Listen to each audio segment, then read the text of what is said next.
You have got to be kidding me. So we signed up this dealership for F&I training. They sell about 150 cars per month. They have 2 F&I managers. One F&I manager has been at the dealership for 20 years, and the other one is fairly new. They both do around $1,400 per car, and the dealer wanted to get those numbers up. So he hired us for training. And on our first day of training, it was a 6-month training program, the F&I manager that had been there for 20 years was pretty clear. He knows what he's doing, and he does not want to participate in any training. The dealer's comment was, well, I can't force him to do this. Really? Okay.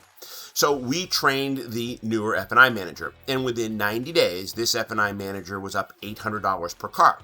So the trainer on his next visit went to the dealership and shared all this and said, we need to get the other guy into training. And again, he said no. And the dealer again stated, what am I going to do? Force him? Yes, force him. This dealership is leaving over $1 million, $1 million on the table because the second F&I manager, the one that's been there for 20 years, doesn't want to be trained. And the dealership is accepting this. I have to say it again. You've got to be kidding me. And we wonder why we're not making more money in our dealerships. Good luck, everyone.